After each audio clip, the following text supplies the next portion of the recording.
kita pun perlu sekali-kali gagal. Kita pun perlu sekali-kali terpuruk. Karena sungguh di dalamnya banyak sekali pembelajaran yang bisa kita ambil. Hikmah dari keterpurukan bisa membuat kita luar biasa.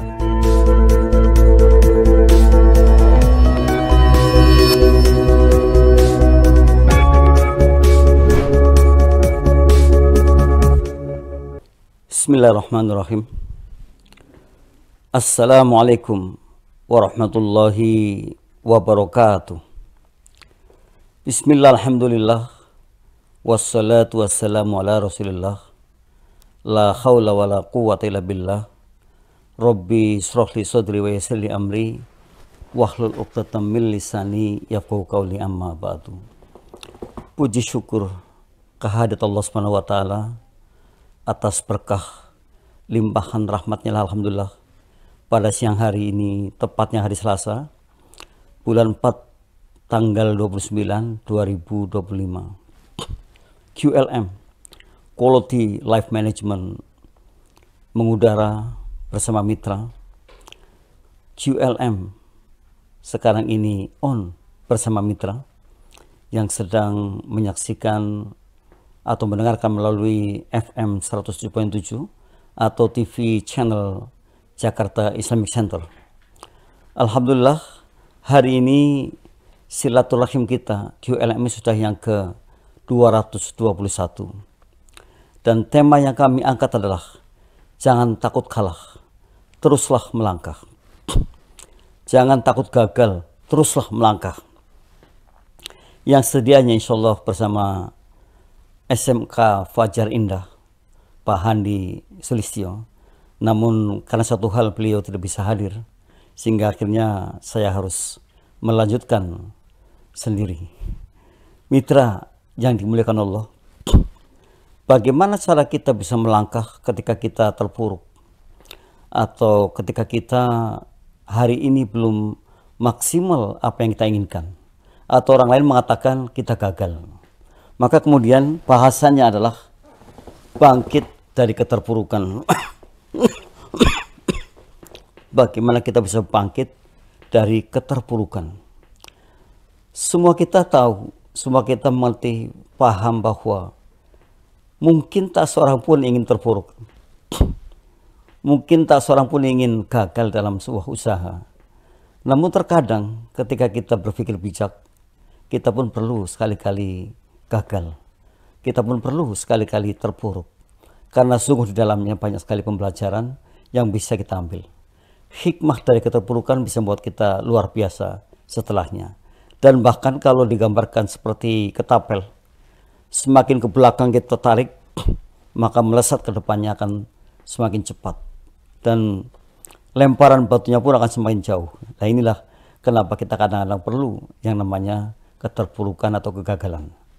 Ada beberapa hal yang mesti kita pelajari agar kita itu bisa bangkit dari keterpurukan. Yang pertama, menerima dan merangkul perasaan. Semua itu perasaan saja. Yang membuat kita hebat juga perasaan kita. Yang membuat kita kemudian tidak hebat, perasaan kita juga. Perasaan ini penting sekali untuk kita miliki, untuk kita manage. Jadi kalau orang berpikir positif, katanya ada good feeling, ada perasaan yang good, yang baik. Nah, ini penting. Menerima dan merangkul perasaan itu satu kebutuhan. Ketika kita dapat keterpurukan atau belum berhasil sesuai dengan apa yang kita inginkan, ya menerima saja. Lalu kita akan perbaiki. Kita ambil hikmah di dalamnya. Di mana letak kesalahan kita sehingga usaha kita, upaya kita ini belum maksimal penghasilannya. Upaya kita ini kok belum maksimal apa yang kita inginkan. Jadi kita terima dulu. Jangan kemudian kita tolak. Bahkan kita maki-maki diri. Bahkan terkadang tidak sedikit dari kita mengatakan, aku bodoh banget. Aku kok nggak bisa. Nah, justru ketika kita seperti itu terpuruk, maka yang diambil adalah hikmahnya. Karena apa? Ada nilai positif yang terkandung di dalamnya. Dan ketika kita menerima serta merangkul perasaan itu, maka yang terjadi sungguh luar biasa. Kita akan bisa berpikir jernih, kita akan tenang, dan orang tenang itu pasti cerdasnya. Jadi pertama adalah menerima dan merangkul perasaan. Ini ketika kita ingin bangkit dari keterpurukan. M yang pertama adalah menerima dan merangkul perasaan itu.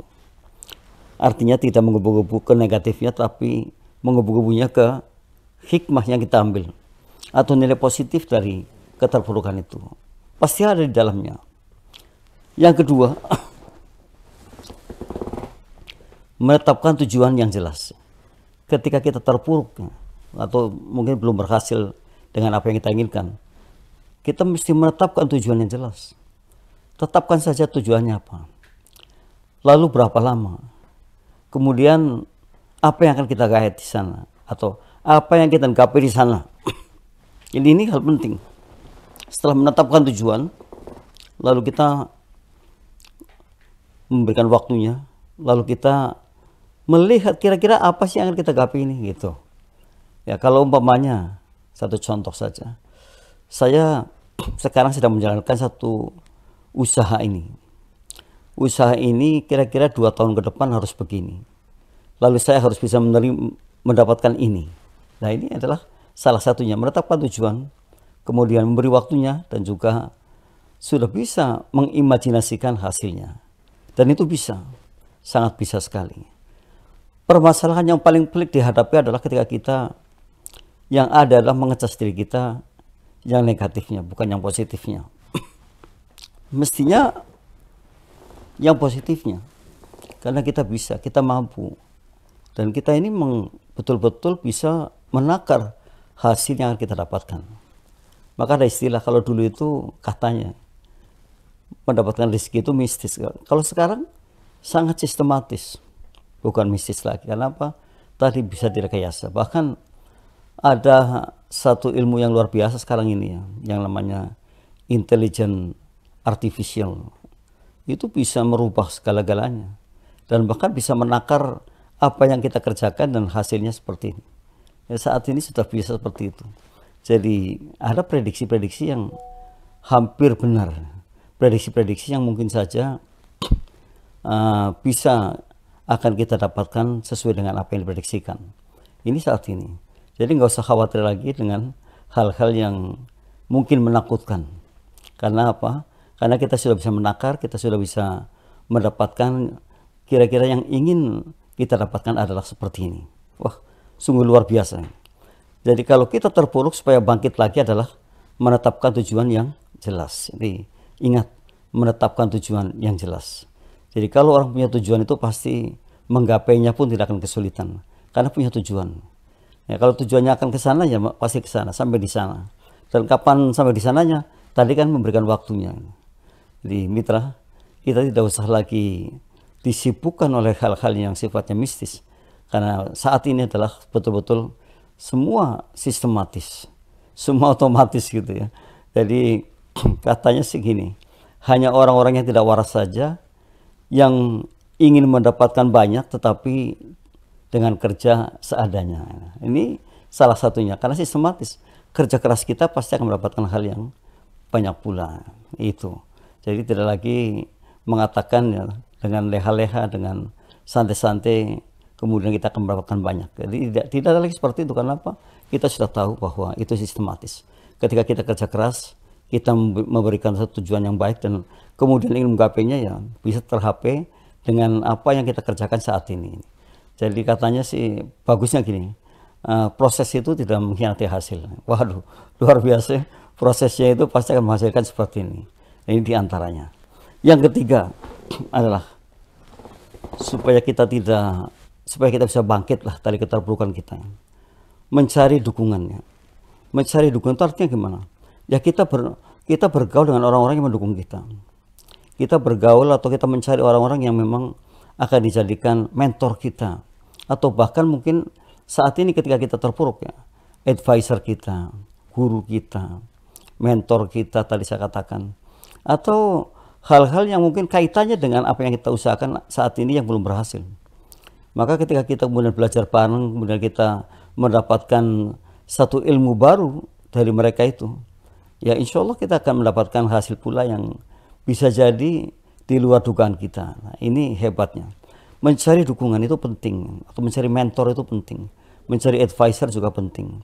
Orang-orang yang sudah mengerjakan lebih dahulu dan sukses, kan mentor. Nah, kita cari yang seperti itu, dan orang-orang yang mendukung kita dari lingkungan terdekat kita, kemudian lebih luas, dan lebih luas. Jadi artinya ketika kita hari ini terpuruk, maka hal yang ketiga adalah mencari dukungan atau mencari orang yang bisa mendukung kita menjadi sukses seperti yang mereka kerjakan, atau paling tidak seperti yang kita inginkan. Nah, ini pentingnya kita mencari dukungan. Jadi jangan diam saja. Ketika kita ini ingin maju, ya tentu kita harus punya mentor yang hebat. Ada satu pepatah yang mengatakan, kalau ingin luar biasa, cari guru yang luar biasa. Kalau ingin hebat, cari guru yang hebat. Nah, ini juga penting. Artinya ketika kita mau berguru, kita mencari orang yang hebat, kita mencari orang yang luar biasa, kita tidak akan kesasar, tidak akan keliru. Toh nyatanya mereka sudah sukses lebih dahulu. Mungkin saja justru akan menjadikan kita mudah dalam mengerjakannya, dalam ingin menggapai situasi kondisi atau ingin menggapai sesuatu yang ingin kita gapai. Nah, ini pentingnya kita mencari dukungan.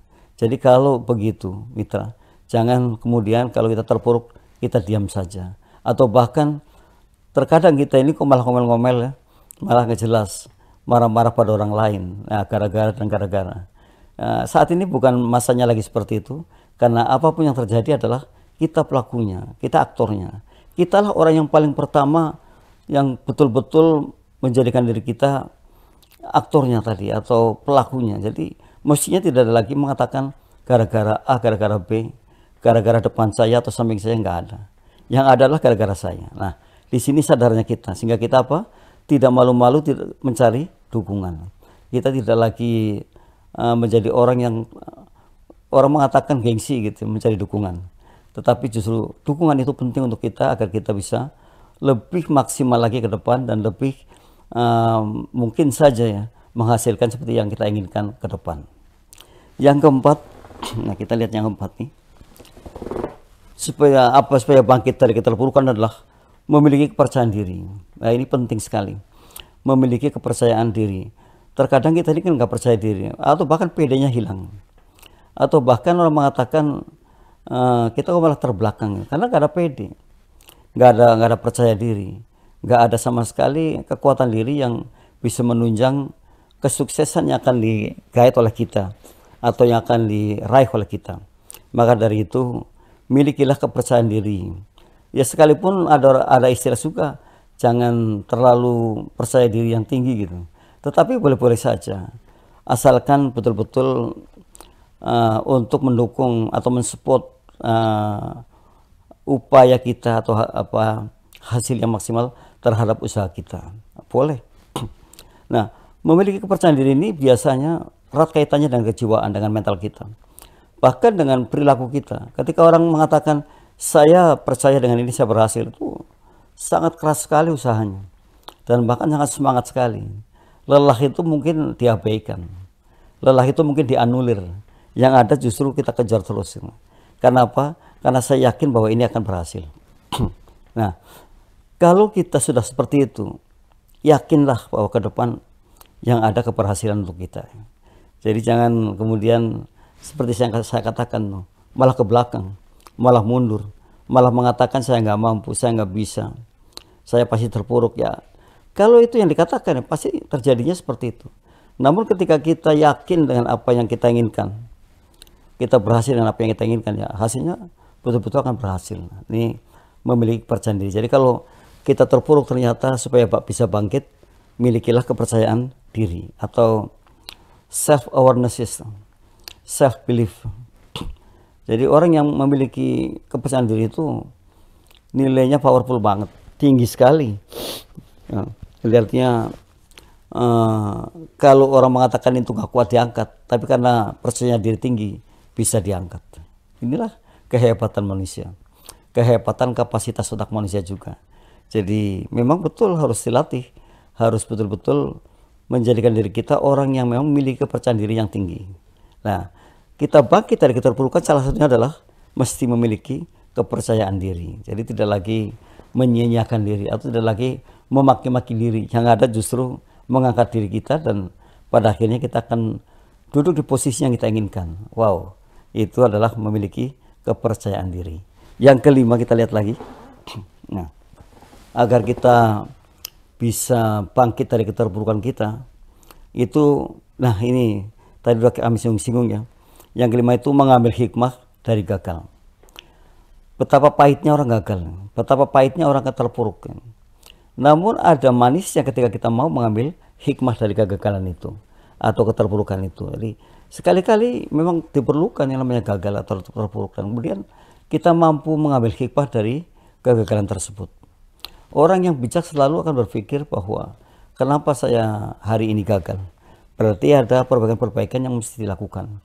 Dan biasanya saya kata tadi, orang yang senang seperti itu, maka peluang keberhasilannya akan jauh lebih tinggi. Jadi jangan setelah gagal lalu tidur, lalu biarkan begitu saja, atau bahkan meratapi, menangisi sesuatu yang telah dikerjakan dan belum maksimal hasilnya. Nah ini yang menurut saya atau menurut kita lah, kita sayangkan yang seperti itu.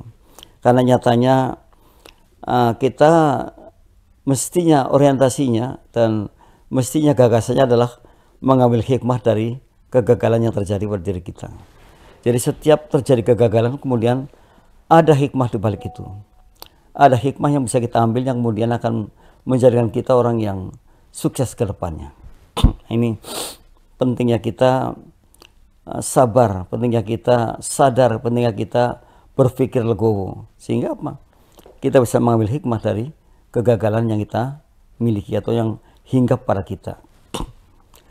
Terlalu banyak dari kita ini ketika gagal justru menangis-nangis, meraung-raung, menyesali, dan bahkan hampir tidak bergerak gitu karena malasnya itu. Nah ini yang harus kita anulir yang seperti itu. Karena apa? Sesungguhnya dalam kegagalan tadi ada hikmah yang bisa kita ambil.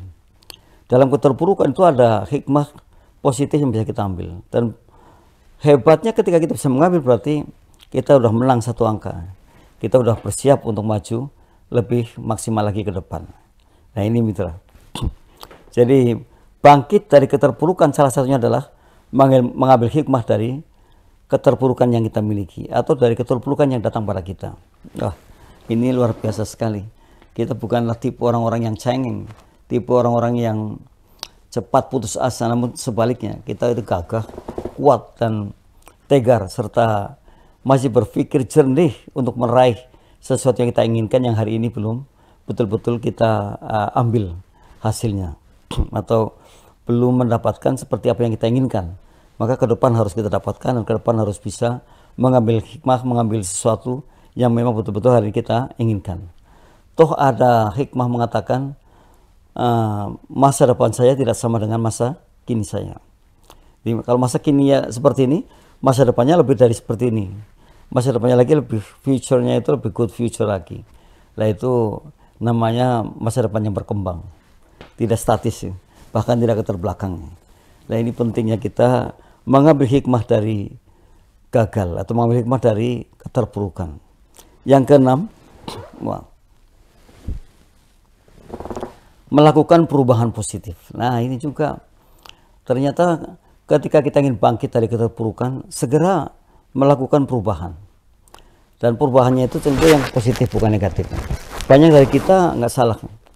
Kita lihat teman-teman kita, saudara kita, ketika terpuruk terjadi maka kemudian bergaulan dengan orang yang salah. Dan bahkan melakukan perubahan tetapi dalam hal tanda kutip negatif. Itu yang kita sayangkan. Mestinya perubahannya positif. Mestinya perubahannya adalah sesuatu yang akan menjamin kita, mendedikasikan diri kepada kita akan menjadi pemenang ke depannya. Wow, ini yang paling hebat. Jadi kita akan jadi pemenang ke depannya. Jadi bukan sebaliknya. Kebanyakan dari kita ketika kita terpuruk, ketika kita tidak berhasil, yang ada menangis, meratapi, dan bahkan tidak sedikit kemudian jatuh. Tidak sedikit kemudian tidak bisa bangun lagi. Tidak sedikit kemudian mengatakan saya nggak mampu, saya nggak bisa, saya nggak punya pengalaman. Nah ini yang kita sayangkan. Padahal kita mampu, kita bisa, dan kita bisa melupakan segalanya pada masa-masa yang tidak menyenangkan di masa lalunya. Maka melakukan perubahan itu sungguh kebutuhan, apalagi perubahan yang positif tadi, yang berpikir positif, yang memahami arti positif dari sebuah perubahan itu. Karena perubahanlah yang niscaya terjadi. Jadi jangan sampai mengatakan kita nggak berubah. Kita berubah banget. Karena apa? Masa kini saya tidak akan pernah sama dengan masa depan saya. Itu kan. Atau yang paling indah ya, masa depan saya tidak akan sama persis dengan masa kini saya. Nah, pasti ada perubahan di sana. Nah, itulah mitra, kenapa kita harus memahami, kemudian menerima, kemudian belajar dari sebuah perubahan itu sendiri. Karena betul-betul berubah itu kita akan berubah. Kita akan mendapatkan sesuatu yang memang berbeda dari saat sekarang. Jadi, our future is different from now. Gitu. Jadi, masa depan kita semua akan berbeda dengan saat ini. Jadi kalau saat ini kita belum maksimal seperti apa yang kita inginkan, mungkin ke depan 2-3 tahun ke depan kita akan mendapatkan seperti apa yang kita inginkan. Ya seperti itu. Jadi disinilah perlunya kita terus belajar sehingga tidak terkotak begitu kecilnya akan bicara masa depan.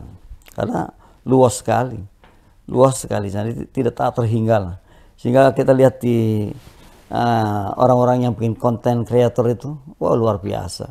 Ketika mereka mengadakan social eksperimen, mengadakan kuis-kuis yang sifatnya humor, itu wow, sangat wow sekali lah, bisa menghibur orang banyak.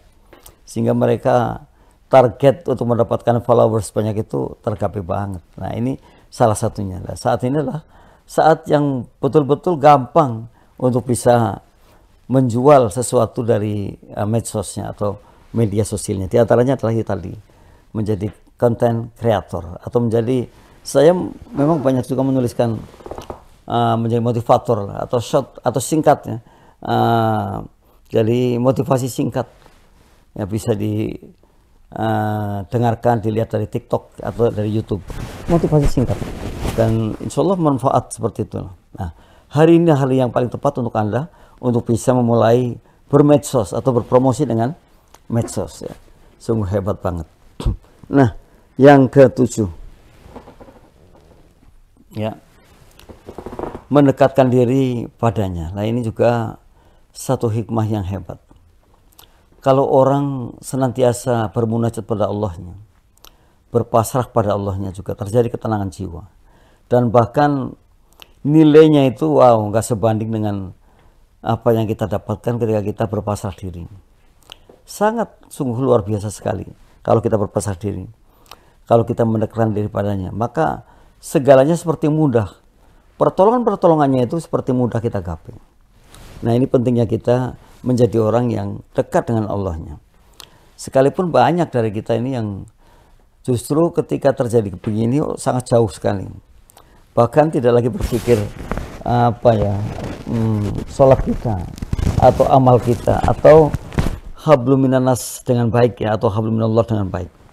Bisa jadi seperti itu karena banyak dari kita kalau gagal terus nggak jelas banget. Berpakaian juga mungkin tidak selayaknya berpakaian. Atau pas sandal mungkin tidak selayaknya sandal. Jadi, kalau orang bilang ya pikirannya sudah miring gitu ya. Padahal ya pikirannya sih nggak miring. Tapi cara berpikirnya aja yang berbeda. Nah, ini adalah salah satu kunci utama bagi kita.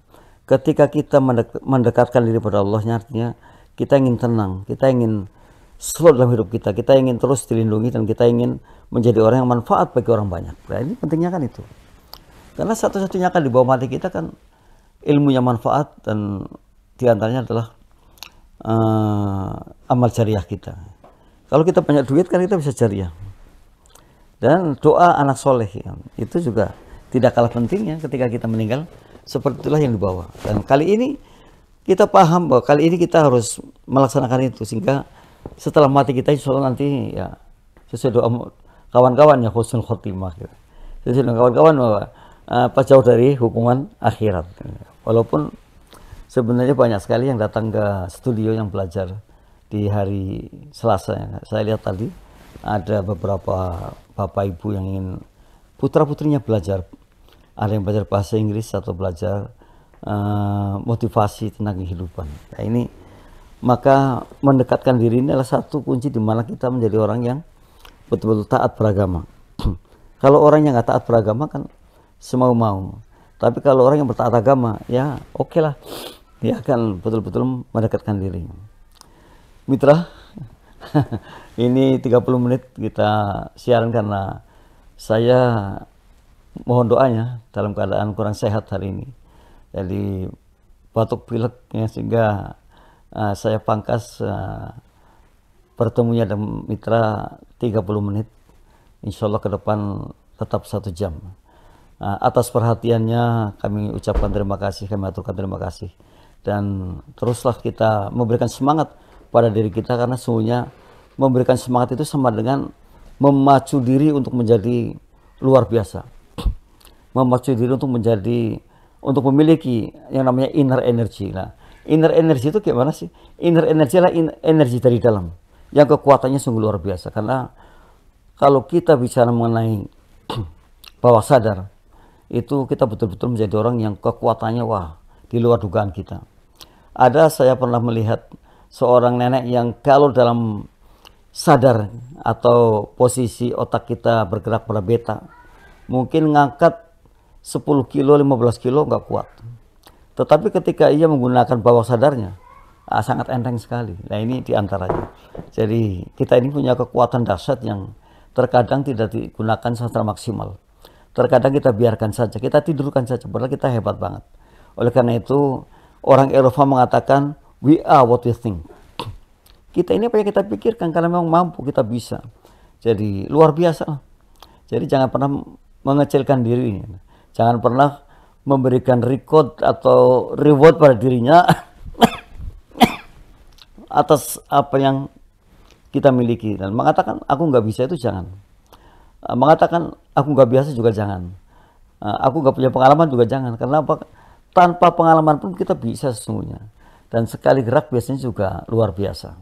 Nah, ini kalau kita mampu dan mau belajar tentang hipnoterapis atau hipnotis atau sejenisnya, maka kita akan tahu persis bagaimana gelombang otak kita bergerak. Apakah di mungkin delta, apa di theta, apa di alpha atau beta, atau bahkan gamma. Nah, ini penting sekali mengetahui seperti itu. Karena apa? Ketika kita theta ya dalam keadaan yang sangat tenang sekali, situasi yang tenang sekali, juga berpikirnya kan jernih sekali. Dalam keadaan alpha juga sama. Ketika kita sadar ya dalam keadaan delta atau dalam keadaan beta. Kalau delta itu tidur, sudah nyenyak tidur. Kalau beta ini ya sadar siap lah kayak gini. Namanya gelombang otak dalam keadaan beta. Tetapi kekuatannya sangat kecil karena hanya 12% rata-rata. Maka di theta atau alpha itu lebih dari itu. Dan bahkan saya katakan bahwa sadar tadi hampir 88%. Nah, bawah sadar itu bagaimana cara berbicara bawah sadar ya? Ketika kita fokus, apapun yang dikerjakan dengan fokus, betul-betul dikerjakan, hasilnya pun maksimal sekali. Ini kan seiring gitu. Jadi kalau kita mengerjakannya fokus, betul-betul lah itu kita mengerjakan dengan bawah sadar kita, hasilnya luar biasa sekali. Ya, ini salah satunya. Demikian mitra, mudah-mudahan manfaat yang sedikit ini. Kita ketemu lagi di pekan depan. Billahi taufiq wal hidayah. Assalamualaikum warahmatullahi wabarakatuh.